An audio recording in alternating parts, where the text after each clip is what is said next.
കനത്ത മഴയിൽ ഇടുക്കിയിൽ വ്യാപക നാശനഷ്ടമാണ് രേഖപ്പെടുത്തുന്നത്. കട്ടപ്പനയിൽ കനത്ത കാറ്റിൽ വ്യാപക കൃഷിനാശമുണ്ടായി എന്നാണ് ഏറ്റവും പുതിയ വിവരങ്ങൾ വരുന്നത്. കുമളി ടൗണിൽ വെള്ളക്കെട്ടിൽ മുങ്ങി. മലങ്കര ഡാമിന്റെ ജലനിരപ്പ് ഉയർന്നതിനെ തുടർന്ന് ഡാമിൽ നിന്നും കൂടുതൽ വെള്ളം പുറത്തേക്ക് ഒഴുക്കുകയാണ്. കല്ലാർകുട്ടി, പാംബ്ള എന്നീ ഡാമുകളുടെ ഷട്ടറുകൾ തുറന്നു. തൊടുപുഴ കാഞ്ഞിരമറ്റത്ത് ചെക്ക് ഡാമിൽ മരം കടപുഴകി വീഴുകയും ചെയ്തു. നീരൊഴുക്ക് തടസ്സപ്പെട്ടതിനെ തുടർന്ന് സമീപത്തെ വീട്ടിൽ വെള്ളവും കയറിയിരിക്കുകയാണ്. ഇടുക്കിയിലെ സ്ഥിതി നമുക്കൊന്ന് പരിശോധിക്കാം. ജെയിനസ് രാജു ചേരുന്നുണ്ട്. ജെയിൻ, ഇടുക്കിയിലെ ഏതൊക്കെ പ്രദേശങ്ങളിലാണ് മഴ ശക്തിപ്പെടുന്നത്? മണ്ണിടിച്ചിൽ ഉണ്ടാകുന്ന സംഭവങ്ങൾ ഉണ്ടോ?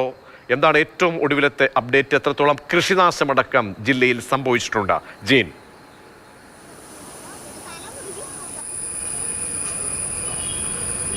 പ്രജീഷ, ഇടുക്കിയിൽ പരക്കെ ശക്തമായ മഴയാണ് കഴിഞ്ഞ മണിക്കൂറുകളിൽ ലഭിച്ചത്. ഇപ്പോൾ കഴിഞ്ഞ കുറച്ച് സമയമായി മഴ അല്പം മാറി നിൽക്കുന്നുണ്ട്. പക്ഷേ ഏത് സമയവും വീണ്ടും മഴ ശക്തി പ്രാപിക്കാനുള്ള സാധ്യത നിലനിൽക്കുന്നു. പ്രധാനമായും കനത്ത മഴയിലും അതോടൊപ്പം തന്നെ കാറ്റിലുമാണ് ഇടുക്കി ജില്ലയിൽ കാര്യമായിട്ടുള്ള നാശനഷ്ടങ്ങൾ ഉണ്ടായിരിക്കുന്നത്. കൊച്ചി ധനുഷ്കോടി ദേശീയ പാതയിൽ പലയിടത്ത് മരം കടപുഴകി വീഴുകയും മണ്ണിടുകയും ചെയ്തു. ഇതിനെ തുടർന്ന് പലതവണ ഇതുവഴിയുള്ള ഗതാഗതം തടസ്സപ്പെട്ടിട്ടുണ്ട്. അതോടൊപ്പം തന്നെ മറ്റ് സംസ്ഥാന പാതകളും റോഡുകളും ഒക്കെ ഇത്തരത്തിൽ മരം മറിഞ്ഞു വീണ് ഗതാഗതം തടസ്സപ്പെട്ടിട്ടുണ്ട്. 2 വാഹനങ്ങൾക്ക് മുകളിലേക്ക് മരം മറിഞ്ഞു വീണിരുന്നു. ഒരു നെടുങ്കണ്ടത്തിന് സമീപം ഒരു വിനോദസഞ്ചാരികൾ സഞ്ചരിച്ചിരുന്ന ഒരു കാറിൻ്റെ മുകളിലേക്ക് മരം മറിഞ്ഞു വീണു.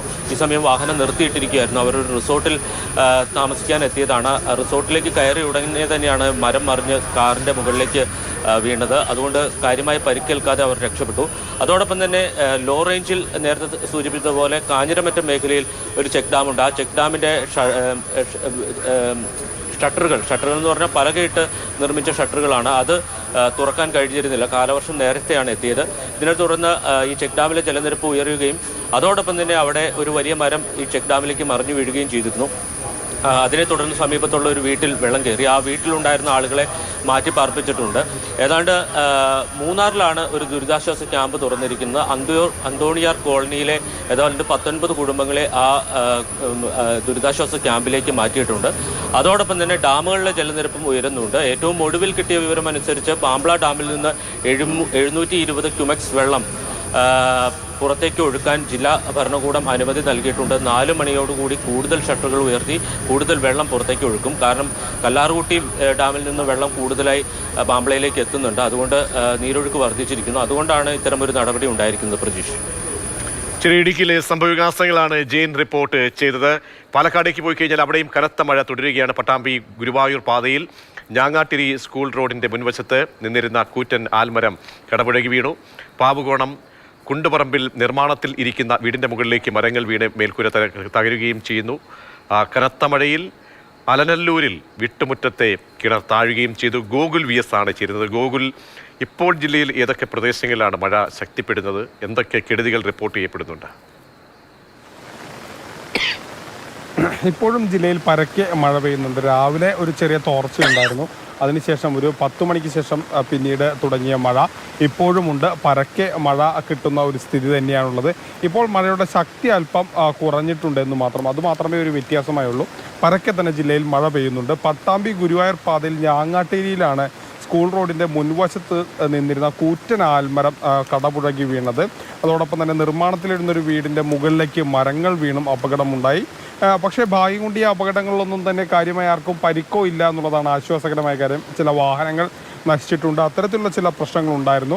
അതോടൊപ്പം തന്നെ റോഡിന് ബലക്ഷയം നേരിട്ടതിനാൽ മുണ്ടൂർ തൂത റോഡിൻ്റെ നവീകരണത്തിൻ്റെ ഭാഗമായിട്ട് ഒരു ബെൻഡ് റോഡ് നിർമ്മിച്ചിരുന്നു. അത് പാലം നിർമ്മാണത്തിൻ്റെ ഭാഗമായിട്ട് നിർമ്മിച്ചതാണ്. അത് പൂർണ്ണമായും ഈ മഴയത്ത് മുങ്ങിപ്പോകുന്ന ഒരു സ്ഥിതി വന്നിട്ടുണ്ട്. അങ്ങനെ വ്യാപകമായ തരത്തിലുള്ള നാശനഷ്ടങ്ങൾ ജില്ലയിൽ പലയിടങ്ങളിലും റിപ്പോർട്ട് ചെയ്യുന്നു എന്നുള്ളതാണ്. അലനല്ലൂരിൽ ഒരു വീടിൻ്റെ കിണർ ഇടിഞ്ഞ് താഴുന്ന ഒരു സ്ഥിതി ഉണ്ടായി. അത്തരത്തിൽ പക്ഷേ ഭാഗ്യം കൊണ്ട് ആ സമയത്ത് ആ പ്രദേശത്ത് ആ കിണറിന് ചുറ്റും ആരും ഇല്ലാത്തതുകൊണ്ട് മാത്രം വലിയൊരു അപകടം ഒഴിവായി എന്നുള്ളതാണ് നമുക്ക് മനസ്സിലാക്കാൻ കഴിയുന്നത്. അങ്ങനെ വ്യാപകമായ നാശം ജില്ലയിലാകെ റിപ്പോർട്ട് ചെയ്യുന്നുണ്ട്. അട്ടപ്പാടിയിൽ പല മേഖലയിലും കൃഷിനാശമടക്കം റിപ്പോർട്ട് ചെയ്യുന്നുണ്ട്. ഒരു UP സ്കൂളിൻ്റെ മതിലിടിഞ്ഞു വീഴുന്ന സ്ഥിതി ഉണ്ടായി. അങ്ങനെ പലതരത്തിലുള്ള നാശനഷ്ടങ്ങളും ജില്ലയുടെ പല മേഖലകളിൽ നിന്നും ലഭ്യമാകുന്നുണ്ട്. അതോടൊപ്പം തന്നെ ശിരുവാണി മേഖലയിലേക്ക് പോകുന്നവർ ശ്രദ്ധിക്കേണ്ടത് അവിടേക്കുള്ള പ്രവേശനം ഇപ്പോൾ താൽക്കാലികമായി നിരോധിച്ചിട്ടുണ്ട്. കാരണം ഈ സ്ഥലത്ത് വലിയ രീതിയിൽ മഴ പെയ്ത് പെട്ടെന്ന് വെള്ളം ഉയരുന്ന ഒരു സാഹചര്യമൊക്കെ ഉണ്ട്. അതുകൊണ്ട് തന്നെ സഞ്ചാരികൾക്ക് വിലക്കുണ്ട്. ശിരുവാണി അണക്കെട്ടിനകത്തേക്ക് ഇപ്പോൾ താൽക്കാലികമായി പ്രവേശനം ഇപ്പോൾ നിർത്തിവെക്കുന്ന സ്ഥിതിയായിട്ട് ആണ് ഉള്ളത്. ശരി, ഗൂഗിൾ VS ആണ് വിവരങ്ങൾ നൽകിയത്. പാലക്കാടും കനത്ത മഴ റിപ്പോർട്ട് ചെയ്യപ്പെടുന്നുണ്ട്. പ്രിയപ്പെട്ട പ്രേക്ഷകർ ശ്രദ്ധിക്കേണ്ടത്, ഇങ്ങനെ ദുർബലമായിട്ടുള്ള പ്രദേശങ്ങൾ, മലയോര മേഖലകൾ, അവിടേക്ക് തന്നെ നേരത്തേക്ക് തന്നെ ഉരുൾപൊട്ടൽ സാധ്യതയൊക്കെ തന്നെ മുൻ വർഷങ്ങളിൽ ഉണ്ടായിരുന്ന ഇടങ്ങളിലൊക്കെ തന്നെ കനത്ത ജാഗ്രത പാലിക്കണം. ആളുകളൊക്കെ തന്നെ സംവിധാനങ്ങൾ, ജില്ലാ ഭരണകൂടമൊക്കെ തന്നെ തദ്ദേശ സ്ഥാപനങ്ങളൊക്കെ നൽകുന്ന മുന്നറിയിപ്പുകൾ അനുസരിക്കുകയും വേണം. നമുക്ക് അതിഥിയായി കുസാറ്റിലെ പ്രൊഫസർ ഡോക്ടർ അഭിലാഷ് കൂടി തത്സമയം നമ്മോടൊപ്പം ചേരും. ഇപ്പോൾ വയനാട്ടിലേക്ക് കൂടി നമ്മൾ പോവുകയാണ്. വയനാട്ടിലും കനത്ത മഴ പെയ്യുന്നു എന്ന റിപ്പോർട്ടാണ് വരുന്നത്. ആ കനത്ത മഴ പെയ്യുന്നതോടുകൂടി നാട്ടിൽ ദുരിതാശ്വാസ ക്യാമ്പുകൾ തുറക്കുകയും ചെയ്തിരിക്കുന്നു. നെന്മേരി, പാമ്പംകുനി, ഉന്നതിയിലെ 3 കുടുംബങ്ങളെ മാറ്റിപ്പാർപ്പിച്ചു. കല്ലൂർ പുഴ കരകവിഞ്ഞ് ഒഴുകിയതോടെ മുത്തങ്ങ മന്മഥമൂല റോഡിൽ വെള്ളം കയറിയിട്ടുണ്ട്. അതിൻ്റെ ദൃശ്യങ്ങളിലേക്ക് ഇപ്പോൾ കമൽ ചേരുന്നുണ്ട്. കമലാണ് വിവരങ്ങൾ നൽകാൻ ചേരുന്നത്. കമൽ, ഇപ്പോൾ പുഴയൊക്കെ തന്നെ കരകവിഞ്ഞ് ഒഴുകുമ്പോൾ ആളുകളെ മാറ്റിപ്പാർപ്പിക്കേണ്ടി വരുന്ന ഏതൊക്കെ മലയോര പ്രദേശങ്ങൾ ഉണ്ട് എന്നാണ് ഇപ്പോൾ മനസ്സിലാക്കുന്നത്. ജില്ലയിലൊരു പൊതുസ്ഥിതി എന്താണിപ്പോൾ? പ്രജീഷ്, 4 ദുരിതാശ്വാസ ക്യാമ്പുകളാണ് ജില്ലയിൽ ഇതുവരെ തുടർന്നിട്ടുള്ളത്. അതിൽ പ്രധാനമായും സുൽത്താൻ ബത്തേരി താലൂക്കിലാണ് 3 ക്യാമ്പുകൾ. നെന്മേനി, നൂൽപ്പുഴ പഞ്ചായത്തുകളിലായി 27 കുടുംബങ്ങളെ മാറ്റിപ്പാർപ്പിച്ചിട്ടുണ്ട്. അതേപോലെ വൈത്തിരി താലൂക്ക് മുട്ടിൽ പഞ്ചായത്തിലെ കുമ്പളാട് കോളനിയിലെ ആളുകളെയും പറളിക്കുന്ന് സ്കൂളിലേക്ക് മാറ്റിപ്പാർപ്പിച്ചിട്ടുണ്ട്. മുത്തങ്ങ ഭാഗത്താണ് വലിയ രീതിയിൽ വെള്ളപ്പൊക്ക ഭീഷണിയുള്ളത്. കല്ലൂർ പുഴ കരകവിഞ്ഞ് ഒഴുകുകയാണ്. മുത്തങ്ങ LP സ്കൂളിലേക്കും മന്മഥൻമൂല ഉൾപ്പെടെയുള്ള 3 പട്ടിക വർഗ ഉന്നതികളിലേക്കുമുള്ള റോഡിലടക്കം വെള്ളം കയറിയ അവസ്ഥയുണ്ട്. രാവിലെ ഉച്ചയ്ക്ക് മുൻപ് മഴയ്ക്ക് നേരിയ ശമനമുണ്ടായിരുന്നു. പക്ഷേ ഉച്ചയ്ക്ക് ശേഷം വീണ്ടും നിർത്താതെ മഴ പെയ്യുന്നുണ്ട്. രാവിലെ പലയിടത്തും മരങ്ങൾ വീണ ദേശീയപാതയിലടക്കം ഗതാഗത തടസ്സമുണ്ടായിരുന്നു. പലയിടത്തും വൈദ്യുതി ബന്ധം താറുമാറായിരിക്കുകയാണ്. ഇന്നലെ മുതൽ ജില്ലയുടെ പല ഭാഗങ്ങളിലും വൈദ്യുതി പുനഃസ്ഥാപിക്കാൻ കഴിഞ്ഞിട്ടില്ല. പ്രജീഷ്, ശരി, വയനാട്ടിലും സ്ഥിതി മറ്റ് ജില്ലകളിലൊക്കെ തന്നെ കണ്ടതുപോലെ തന്നെയാണ്. പുഴകളൊക്കെ തന്നെ കരകവിഞ്ഞ് ഒഴുകുന്ന ഒരു സാഹചര്യത്തിൽ ആളുകളെയൊക്കെ തന്നെ മാറ്റിപ്പാർപ്പിക്കേണ്ട അവസ്ഥ കൂടി വന്നു ചേരുകയാണ്. അപ്പോൾ എല്ലാവരും ജാഗ്രത പാലിക്കണം. കാരണം ഇത്തവണ നേരത്തെ തന്നെ മഴ എത്തിയിട്ടുണ്ട്. അപ്പോൾ ആ മഴ കൂടുതൽ ശക്തിപ്പെടുന്നു മലയോര മേഖലയിലടക്കം എന്നുള്ളതാണ്. ഇന്ന് ഒട്ടുമിക്ക ജില്ലകളിലും ഏറെക്കുറെ എല്ലാ ജില്ലകളിലും തന്നെ ശക്തമായ റെഡ് അലേർട്ട്, തീവ്രമഴ മുന്നറിയിപ്പ് കൂടി നിൽക്കുന്ന ഒരു സാഹചര്യം കൂടി. ഇപ്പോൾ നമ്മോടൊപ്പം ഡോക്ടർ അഭിലാഷ് കൂടി ചേരുന്നുണ്ട്. ഡോക്ടർ അഭിലാഷ്, കഴിഞ്ഞ തവണത്തേക്കാൾ നേരത്തെ തന്നെ 8 നാൾ മുമ്പേ കാലവർഷം വരുമ്പോൾ അത് ശക്തി പ്രാപിക്കുന്നു. കടലാക്രമണം തീരപ്രദേശങ്ങളിലൊക്കെ തന്നെ രൂക്ഷമാണ്. മരങ്ങൾ കടപുഴകി വീഴുന്ന ഒരു സാഹചര്യമുണ്ട്. അപ്പോൾ വെള്ളക്കെട്ടുകൾ രൂപപ്പെടുന്നു. പുഴകളൊക്കെ തന്നെ കരകവിഞ്ഞ് പോകുന്നുണ്ട്. അപ്പോൾ ചില ഡാമുകളിലൊക്കെ തന്നെ തുറക്കേണ്ടി വരുന്ന ഒരു സാഹചര്യത്തിലേക്ക് പോവുകയും ചെയ്യുന്നുണ്ട്. അപ്പോൾ കാലവർഷം ഇത്തവണ എത്തുമ്പോൾ എത്രത്തോളം നമ്മൾ കരുതിയിരിക്കണം എന്നാണ് മനസ്സിലാക്കേണ്ടത് ഡോക്ടർ അഭിലാഷ്?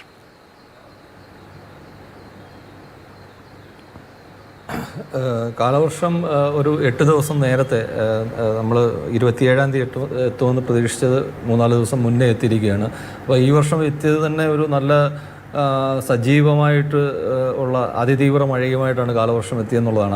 അതിനെ അനുകൂലമായിട്ട് വന്നിട്ടുള്ള ഘടകങ്ങളെന്ന് പറയുന്നത് നമ്മുടെ അറബിക്കടലിൽ നിലനിന്നിരുന്ന ഒരു ന്യൂനമർദ്ദം, അത് പിന്നീട് ഒരു അതിതീവ്ര ന്യൂനമർദ്ദമായിട്ട് മാറി. പക്ഷേ അതിൻ്റെ ഇൻറ്റൻസിറ്റി ഒരല്പം കുറഞ്ഞിട്ടുണ്ട്. പക്ഷേ അതുകൊണ്ടാണ് യഥാർത്ഥത്തിൽ കന്യാകുമാരിയിൽ 23-ാം തീയതി എത്തിയ കാലവർഷം 24-ാം തീയതി ഒറ്റ ദിവസം കൊണ്ട് ഗോവ, മഹാരാഷ്ട്ര വരെ വ്യാപിക്കുന്ന തരത്തിലേക്ക് ഒരു ഫാസ്റ്റായിട്ടുള്ള പ്രൊപ്പഗേഷൻ സാധ്യമായത് ആ ന്യൂനമർദ്ദത്തിൻ്റെ സ്വാധീനത്തിലാണ്. അപ്പോൾ അത് കരയിലൂടെ പ്രവേശിച്ചിപ്പം ഒരു ചെറിയൊരു വെൽമാർക്ക് ലോ ആയിട്ട് ഇൻറ്റൻസിറ്റി കുറഞ്ഞെങ്കിലും പൊതുവേ അതിൻ്റെ ഇൻറ്റൻസിറ്റി കുറഞ്ഞതിനനുസരിച്ച് ബംഗാൾ ഉൾക്കടലിൽ പുതിയൊരു ന്യൂനമർദ്ദം രൂപപ്പെട്ടു വരുന്നുണ്ട്. അപ്പോൾ ഈ ഒരു ന്യൂനമർദ്ദത്തിൻ്റെ സ്വാധീനത്തിലാണ് അടുത്ത 1-2 ദിവസത്തെ കേരളത്തിലെ മഴ നിർണ്ണയിക്കപ്പെടുന്നത്. കാരണം ആ ന്യൂനമർദ്ദം കേന്ദ്ര കാലാവസ്ഥാ വകുപ്പിൻ്റെയൊക്കെ പ്രവചനപ്രകാരം നാളത്തോടുകൂടി ബംഗാൾ ഉൾക്കടലിൽ, മധ്യ ബംഗാൾ ഉൾക്കടലിൽ ഒരു ന്യൂനമർദ്ദം രൂപപ്പെടാനുള്ള സാധ്യതയുണ്ട്. ഓൾറെഡി തന്നെ അതിൻ്റെ സർക്കുലേഷൻസൊക്കെ സെറ്റപ്പ് ചെയ്തിട്ടുണ്ട്. അപ്പോൾ അതിൻ്റെ പ്രഭാവത്തിലാണ് ഇപ്പോൾ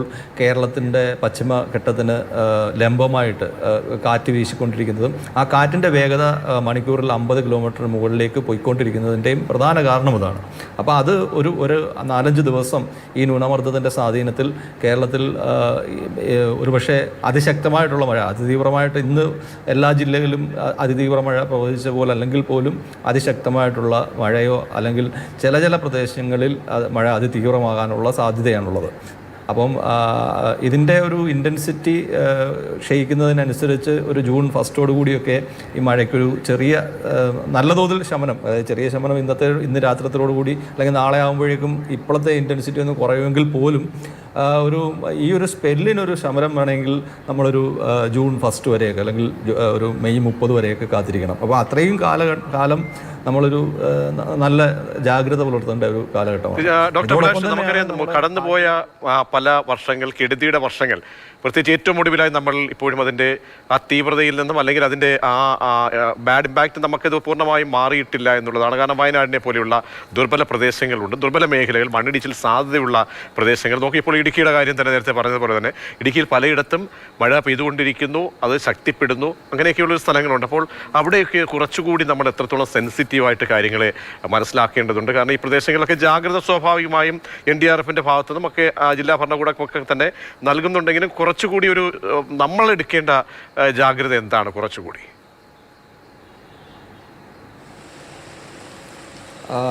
ഇപ്പോൾ നമ്മൾ മനസ്സിലാക്കേണ്ടത് കഴിഞ്ഞ ഒരു 3-4 ദിവസമായിട്ട് നീണ്ടു നിന്ന് പെയ്യുന്ന തുടർച്ചയായിട്ടുള്ള മഴയാണ്. അപ്പം ആദ്യത്തെ സ്പെല്ലാണെങ്കിൽ പോലും നമ്മുടെ എല്ലാ പ്രദേശത്തും ഒരു ഏറെക്കുറെ വടക്കൻ ജില്ലകളിൽ ഒരാഴ്ചക്കാലമായിട്ട് നല്ല മഴയാണ് ലഭിച്ചുകൊണ്ടിരിക്കുന്നത്. അതോടൊപ്പം തന്നെ കിഴക്കൻ മേഖല എടുത്തു കഴിഞ്ഞ് കഴിഞ്ഞാൽ പ്രീ മൺസൂൺ ഷവേഴ്സ്, അല്ലെങ്കിൽ നമ്മുടെ മൺസൂണ് തൊട്ടു മുമ്പുള്ള മഴക്കാലവും നമുക്ക് നല്ല രീതിയിൽ മഴ ലഭിച്ച ഒരു അവസരമാണ്. പ്രത്യേകിച്ചും കോട്ടയം, ഇടുക്കി, പത്തനംതിട്ട ജില്ലകളിലൊക്കെ പല ജില്ലകളിൽ നല്ല തോതിൽ പ്രീ മൺസൂൺ മഴ ലഭിച്ച ഒരു അവസരത്തിലാണ് ഈ ഒരു ഫസ്റ്റ് മൺസൂൺ സ്മെല്ല് വരുന്നത്. അപ്പം ഏറെക്കുറെ ഈ മണ്ണിനെയൊക്കെ പൂരിതമാക്കേണ്ട തരത്തിലുള്ള മഴ ഓൾറെഡി നമുക്ക് കിട്ടിക്കഴിഞ്ഞു.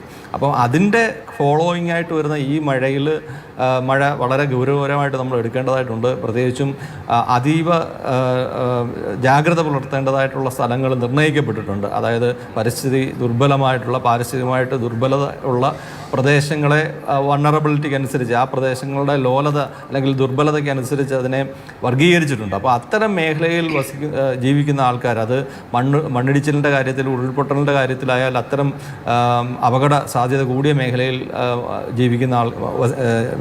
വസിക്കുന്ന ആൾക്കാർ, അതോടൊപ്പം തന്നെ നമ്മുടെ സ്ട്രീമുകളെല്ലാം, നദികളെല്ലാം ഏകദേശം ഏറെക്കുറെ കഴകവിഞ്ഞ് ഒഴുകുന്ന അവസ്ഥയിൽ എത്തി നിൽക്കുകയാണ്. അപ്പം ഇന്നത്തെ ഈ മഴ പ്രവചിക്കുന്ന ആ ഒരു സാഹചര്യത്തിൽ പ്രത്യേകിച്ചും വൈകുന്നേരം വരെയൊക്കെ ജലനിരപ്പ് നമുക്ക് കംഫർട്ടബിളായിട്ട് തോന്നുമെങ്കിലും രാത്രിയിലും കൂടി ഒരു അതിതീവ്ര മഴയുടെ സാഹചര്യം പ്രവചിക്കുമ്പോൾ ഈ നദികളിലെ ജലനിരപ്പ് അതിവേഗം ഉയരുവാനുള്ള സാധ്യതയുണ്ട്. അപ്പം അത് ഈ നിർദ്ദേശങ്ങൾ, അതായത് റവന്യൂ അധികാരികളും അതോടൊപ്പം തന്നെ ഫയർഫോഴ്സും ഒക്കെ നൽകുന്ന നിർദ്ദേശങ്ങൾക്കനുസരിച്ച് മാറി താമസിക്കേണ്ട സാഹചര്യങ്ങളിൽ ഈ ഇത്തരം സ്ഥലങ്ങളിൽ നിന്നും മാറി താമസിക്കുക എന്നുള്ളതാണ് ഏറ്റവും കൂടുതലായിട്ട് നമ്മൾ എടുക്കേണ്ട ഒരു ജാഗ്രത. അതോടൊപ്പം തന്നെ തീരദേശത്ത് വന്നു കഴിഞ്ഞാലും കള്ളക്കടൽ പ്രതിഭാസമുണ്ട്. ഈ മൺസൂൺ കാറ്റ് കൂടുതലാണ്. കാറ്റിൻ്റെ ഭാഗമായിട്ടുണ്ടാകുന്ന സ്റ്റോം, ഈ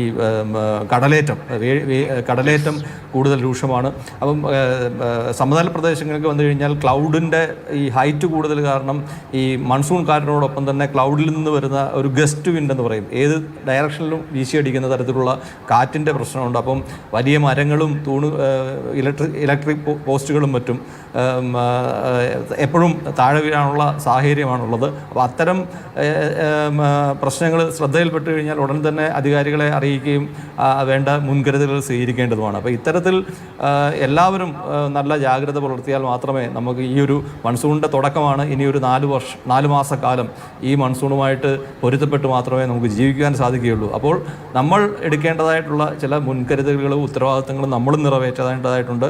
അതോടൊപ്പം തന്നെ ഭരണകൂടങ്ങളും എല്ലാം ഇത് ഇപ്പോൾ തന്നെ ജില്ലാ ഭരണകൂടവും അല്ലെങ്കിൽ തദ്ദേശ സ്വയംഭരണ സ്ഥാപനങ്ങളും എല്ലാം ഇതിനോട് പൊരുത്തപ്പെടുന്ന രീതിയിൽ ജാഗ്രത എല്ലാ മേഖലകളിൽ നിന്നും ഉണ്ടാകണം എന്നുള്ളതാണ്.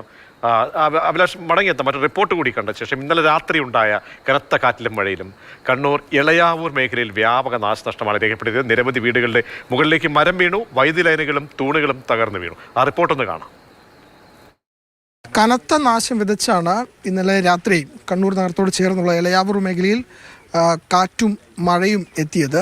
വീടുകളിലേക്ക് മുകളിലേക്കൊക്കെ തന്നെ മരങ്ങൾ വന്ന് വീഴുന്നു, ഇലക്ട്രിക് പോസ്റ്റുകൾ തകർന്നു വീഴുന്നു. ഇപ്പോൾ ദൃശ്യങ്ങൾ കാണാൻ സാധിക്കും. ഇതൊരു വീടിൻ്റെ പിൻഭാഗമാണ്. അവിടത്തേക്ക് മരങ്ങളൊക്കെ തന്നെ ചുറ്റുമുള്ള മരങ്ങളൊക്കെ തന്നെ ആ വീടിന് മുകളിലേക്കാണ് വന്ന് വീണിട്ടുള്ളത്. ഭാഗ്യം കൊണ്ട് ഈ പ്രദേശത്ത് അധികം ആളപായമില്ല എന്നതാണ്. അതേസമയം വ്യാപകമായി കൃഷി നശിച്ചിട്ടുണ്ട്. ഒപ്പം തന്നെ വീടുകൾക്ക് വലിയ കേടുപാടുകൾ സംഭവിച്ചിട്ടുണ്ട്. തേക്കടക്കമുള്ളവയാണ് മറിഞ്ഞ് വീടുകൾക്ക് മുകളിലേക്ക് വന്നിട്ടുള്ളത്. അപ്പോൾ എത്രമാത്രം വലിയ കാറ്റും മഴയുമാണ് ഇന്നലെ ഇവിടെ ഉണ്ടായതെന്ന് മനസ്സിലാക്കാവുന്നുള്ളൂ. നിരവധി വീടുകൾക്ക് കേടുപാടുകൾ സംഭവിച്ചിട്ടുണ്ട്. കാറ്റ് എന്ന് പറഞ്ഞാൽ അങ്ങനെ വന്ന് വീടിന് ഇങ്ങനെ ചുയിപ്പാറ്റിന് പിന്നെ വീടിന് വീട് അന്നേരം നമ്മളാടെയുള്ള പിന്നെ അതോടുകൂടി ഒരു ഭയങ്കരമായ ഒരു പൊട്ടൽ പൊട്ടി. എന്തിനാന്ന് പൊട്ടിയതെന്നൊന്നും ഒരു വ്യക്തമല്ല. ആ പൊട്ടലോടുകൂടി ഞാനും ഭാര്യ ഉള്ളിലേക്ക് ഓടി.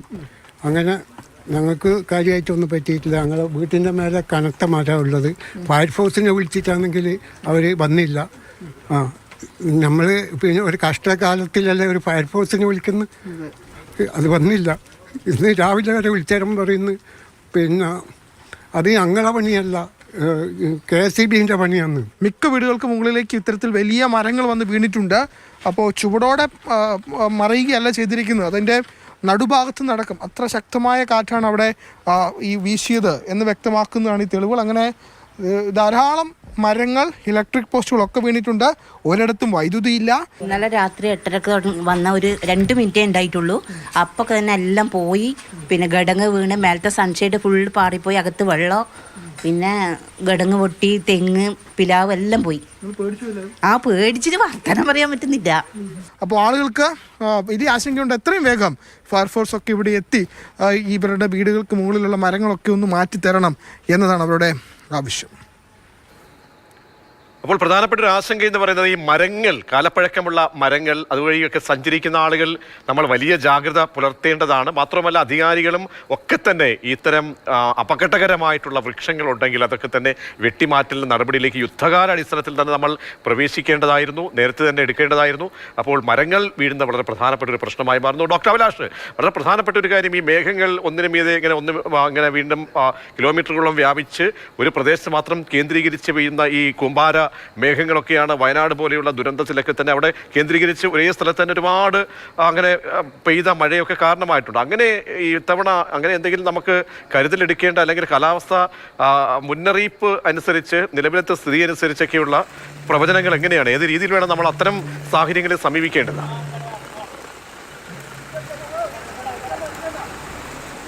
നമ്മൾ ഈ ഒരു കാലഘട്ടം തന്നെ മൺസൂൺ കാലഘട്ടത്തിൽ എപ്പോഴും വലിയ മഴ കിട്ടുന്നത് മേഘവിസ്ഫോടനത്തിൽ നിന്നാകണമെന്നില്ല. അപ്പം പൊതുവേ നമ്മൾ കണ്ടെത്തിയിട്ടുള്ള, നമ്മുടെ പഠനങ്ങളിലൊക്കെ കണ്ടിട്ടുള്ളത് പൊതുവേ ഉള്ള മൺസൂൺ ക്ലൗഡുകളുടെ ആ ഒരു ഹൈറ്റ് ഒന്ന് കൂടിയിട്ടുണ്ട്. അതായത് 6-7 കിലോമീറ്റർ ഹൈറ്റുള്ള ക്ലൗഡ് മാറിയിട്ട് ഇപ്പം 10 കിലോമീറ്ററോളം ആവറേജ് ഹൈറ്റ്. ഇപ്പം ഇന്ന് ഈ ഒരു 2-3 ദിവസമായിട്ട് കേരളം മുഴുവൻ നമുക്ക് ദൃശ്യമാകുന്നത് ആവറേജ് ഒരു 10 കിലോമീറ്റർ ഹൈറ്റുള്ള ക്ലൗഡാണ്. അപ്പോൾ ഇത്തരം ക്ലൗഡാണ് ഈ ലൈറ്റ്നിങ്ങും അതുപോലെ തന്നെ ഫ്ലാഷ് ഫ്ലഡ്, മിന്നൽ പ്രളയങ്ങളും മറ്റും ഉണ്ടാക്കുന്നത്.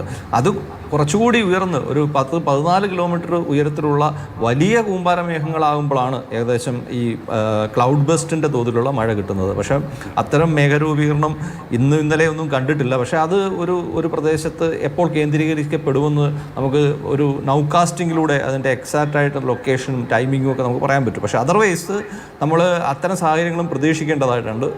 പക്ഷേ അത് പേടിപ്പെടുത്താൻ വേണ്ടി പറയുന്നില്ല. പക്ഷേ ഇന്നിപ്പം നമുക്ക് കഴിഞ്ഞ 2-3 ദിവസമായിട്ടും അല്ലെങ്കിൽ അടുത്ത 2-3 ദിവസത്തേക്കും പ്രവചിക്കുന്ന മഴയുടെ സ്വഭാവം എന്ന് പറയുന്നത് അതിശക്തമായിട്ടുള്ള മഴയും അതോടൊപ്പം തന്നെ ചില അവസരങ്ങളിൽ അല്ലെങ്കിൽ ചില പ്രദേശങ്ങളിൽ അതിതീവ്രമായിട്ടുള്ള മഴയാണ്. എന്ന് പറഞ്ഞു കഴിഞ്ഞാൽ ക്ലൗഡ് ബസ്റ്റ് ആകണമെന്നില്ല, ഒരു ദിവസം കൊണ്ട് ഒരു 20 സെൻറ്റിമീറ്റർ മഴ കിട്ടുന്ന സാഹചര്യമാണ് പ്രവചിച്ചിട്ടുള്ളത്. അപ്പോൾ ഒരു ദിവസം 20 സെൻറ്റിമീറ്റർ എന്ന് പറഞ്ഞാൽ കണ്ടിന്യൂസ് ആയിട്ട് 3-4 ദിവസമായിട്ട് നമുക്ക് 20 സെൻറ്റിമീറ്റർ മഴ ലഭിക്കുന്ന സാഹചര്യത്തിൽ ഒരു 2-3 ദിവസം കൊണ്ട് നമുക്കൊരു 30-40 സെൻറ്റിമീറ്റർ മഴ ഇത്തരം ദുർബലമായിട്ടുള്ള പ്രദേശങ്ങളിൽ ലഭിച്ചാൽ അടുത്ത ദിവസം ഒരു ക്ലൗഡ് ബസ്റ്റ് തന്നെ ഉണ്ടാകണമെന്നില്ല. ഒരു അതിശക്തമായിട്ടുള്ള ഒരു മഴ വന്നാൽ തന്നെ നമ്മുടെ കാര്യങ്ങൾ നമ്മുടെ കൈവിട്ട് പോകാനുള്ള സാധ്യതയുണ്ട്. അപ്പം അതീവ ജാഗ്രതയോടുകൂടി തന്നെ ഈ ഒരു സ്പെല്ല് മാത്രമല്ല, ഈ അടുത്ത ഒരു 4 മാസ കാലഘട്ടം നമ്മൾ മൺസൂണിനോട് പൊരുത്തപ്പെട്ട് ജീവിക്കേണ്ട അല്ലെങ്കിൽ ഇത്തരം സംഭവങ്ങളോട് പൊരുത്തപ്പെട്ട് ജീവിക്കേണ്ടി വരുന്ന ഒരു ജനസമൂഹമായിട്ട് മാറുന്ന ഒരു അവസരത്തിൽ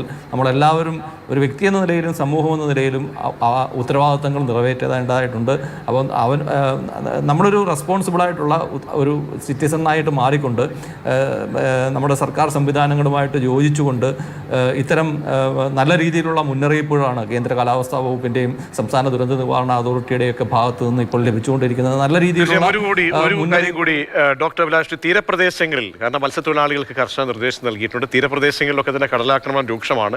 കടലിൻ്റെ സ്വാഭാവികമായ അപ്പുറത്തേക്കുള്ള ചേഞ്ചസ് കാണപ്പെടുകയും കൂടി ചെയ്യപ്പെടുന്നുണ്ട്. വലിയൊരു ആശങ്ക തീരത്തൊക്കെ നിലനിൽക്കുന്നുണ്ട്. മാത്രമല്ല വിനോദസഞ്ചാരികളൊക്കെ തന്നെ അവർക്കും നിർദ്ദേശം നൽകിയിട്ടുണ്ട്. അപ്പോൾ ഈ വരും ദിവസങ്ങളിൽ കടലിലൊക്കെ ഉണ്ടാകുന്ന ചേഞ്ചസ് എങ്ങനെ നമ്മൾ പ്രതീക്ഷിക്കണം?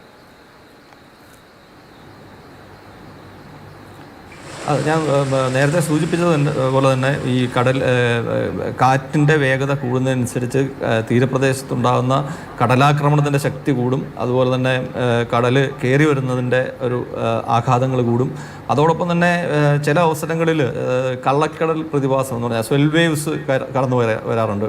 അപ്പോൾ അതുകൂടെ ഇതുമായിട്ടും മൺസൂൺ കാറ്റും അല്ലെങ്കിൽ മൺസൂണിൻ്റെ ആ ഒരു സർജും ഒക്കെ ആയിട്ട് കൂടിക്കലർന്നു വരുമ്പോൾ തീരപ്രദേശത്തെ ജീവിതം കൂടുതൽ ദുസ്സഹമാകാൻ സാധ്യതയുണ്ട്. അപ്പോൾ പ്രത്യേകിച്ചും മത്സ്യബന്ധനവുമായിട്ട് ബന്ധപ്പെട്ട് ജീവിക്കുന്ന ഒരു തീരദേശ ജനതയെ സംബന്ധിച്ച് ഇത്തരം 3-4 കാര്യങ്ങൾ ഒരുമിച്ച് വരുന്ന സമയത്ത് അവരുടെ മത്സ്യബന്ധനയാനങ്ങളും അതുപോലെ തന്നെ വള്ളവും ഒക്കെ വലയും ഒക്കെ സുരക്ഷിതമായ മറ്റ് സ്ഥലത്തേക്ക് മാറ്റിക്കൊണ്ട് പരമാവധി കേടുപാടുകൾ ഉണ്ടാകാതെ നാശനഷ്ടങ്ങൾ ഉണ്ടാകാതെ നമ്മൾ സംരക്ഷിക്കുക എന്നുള്ളതാണ്. അപ്പം ഈ പ്രദേശങ്ങളിലുള്ള ജനങ്ങൾ, തീരദേശത്ത് വസിക്കുന്ന ജനങ്ങളും ഈ ഒരു സ്പെല്ലിനെ കൂടുതൽ ഗൗരവത്തോടു കൂടി കാണേണ്ട ഒരു കാലഘട്ടമാണ്. ശരി, തീർച്ചയായും വളരെയധികം നന്ദി. വളരെ പ്രധാനപ്പെട്ട നിർദ്ദേശങ്ങൾ പങ്കുവച്ചതിന് doctor S Abhilash, professor CUSAT നമ്മോട് സംസാരിച്ചത്. അപ്പോൾ